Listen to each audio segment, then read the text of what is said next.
उससे लोग मिलने न जाएं, उसकी बात न सुने, और ये सरकार उनको न्याय दिलाने का काम नहीं करती, न्याय देने का काम नहीं करती है।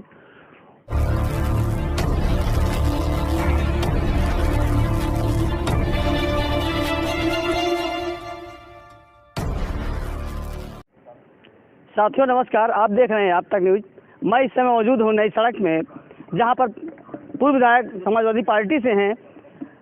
हमें पता चला है कि पूर्व विधायक को किया गया है नज़रबंद। आइए जानते हैं विधायक जी से क्यों उनको पुलिस कस्टडी में किया गया है, क्या कारण है।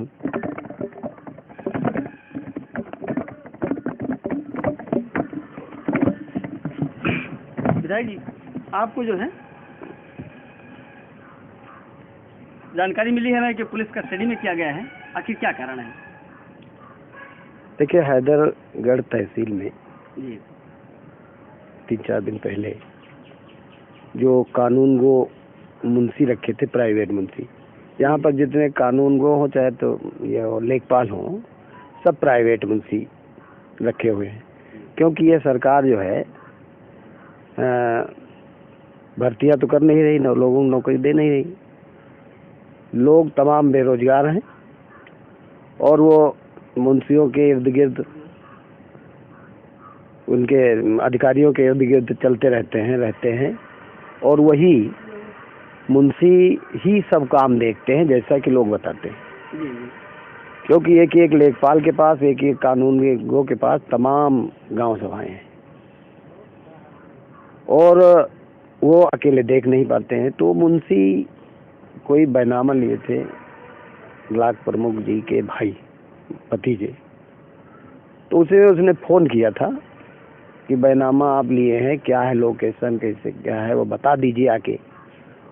और जब हम अस्पताल गए तो उससे हमने पूछा भी था, तो कहा हम नहीं जानते थे कि ये ब्लॉक प्रमुख हैं।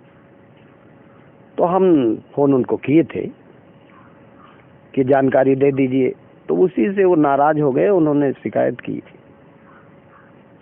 कि आपका मुंशी हमको फोन किया था और उसको डांटे वाटे। तो उसी को लेकर के तहसीलदार ने उसको बुरी तरह से डांट दिया, गाली वाली दे दिया, जैसा कि उसके परिवार के लोग कहते वो भी कह रहा है। जब हम गए थे सिविल हॉस्पिटल तब भी वो कह रहा था कि हम नहीं जानते थे, हमने फ़ोन किया था कि जानकारी के लिए, लेकिन इतना बहुत कुछ हमें कहा। फिर तहसीलदार ने कहा मुकदमा लिख करके तुमको जेल भेज देंगे, तहसील दिखाई न दे। और जब मुझे लगा कि मेरी सुनवाई कहीं नहीं हो रही, जहाँ पर हम उम्मीद करते हैं वो भी मेरी सुनता नहीं, उल्टा डांट रहा है, तो हम ऐसा कदम उठाए और बुरी तरह से सुलझ गया था, जिसकी आज मौत हो गई। बहुत दुखद है। हम वहाँ पर सुबह तैयार हुए और उसके घर जा रहे थे, लेकिन असंद्रा की पुलिस सुबह ही आ गई और वो जो है कह रही यहीं रुकिए, वहाँ जाना ठीक नहीं है और वहाँ ना जाइए, रोक रखी है। और हम दुख सुख में उसके शामिल होना चाहते हैं और हमने निर्णय लिया है कि हम हर हाल में उसके घर जाएंगे और उसके परिजनों से मिलेंगे।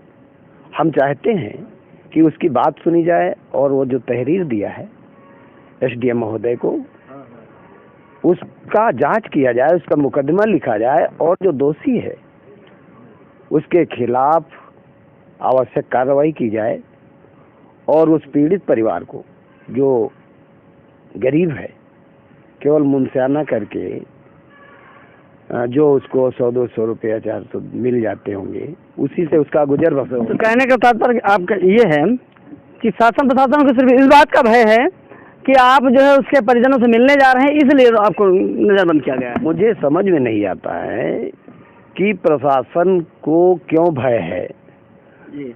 और किसी का जब उत्पीड़न हो उससे लोग मिलने न जाएं, उसकी बात न सुने, और ये सरकार उनको न्याय दिलाने का काम नहीं करती, न्याय देने का काम नहीं करती है। और जो सामाजिक लोग हैं, जो आगे चढ़ करके उसको मदद दिलाने का काम करते हैं, उसको ये सरकार वो उत्पीड़न उनके ऊपर करती, उनको भी दबाने का काम करती है।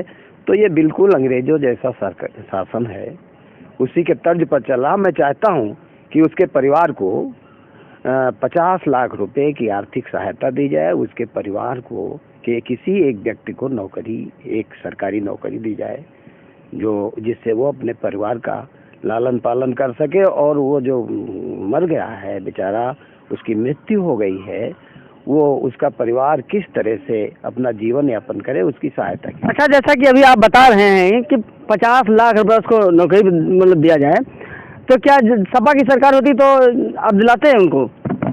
समाजवादी पार्टी की सरकार में कहने की जरूरत नहीं पड़ती थी। हम सबके महबूब नेता राष्ट्रीय अध्यक्ष अखिलेश यादव जी पहुंचते थे, और जहां पर इस तरह की घटना होती थी बगैर कहे उसको उसकी मदद करने का काम करते थे। और इसके बाद भी देखा होगा, सरकार नहीं है तब भी तमाम जगह पर ऐसी घटनाएं हुई हैं जिस पर राष्ट्रीय अध्यक्ष जी ने उनकी जो है उनके परिवार में जा करके उनसे मिल करके उसको मदद करने का काम किया है। तो दर्शकों, इसी के साथ जुड़े रहिए हमारे चैनल के साथ। और जैसा कि अभी पूर्व विधायक जी ने बताया, तो किनको इसलिए रोका गया है कि ये उनके घर ना जा सकें, मृतक के घर ना जा सके, इसलिए इनको रोका गया है। इसी के साथ देखते रहे न्यूज़ आज तक। धन्यवाद।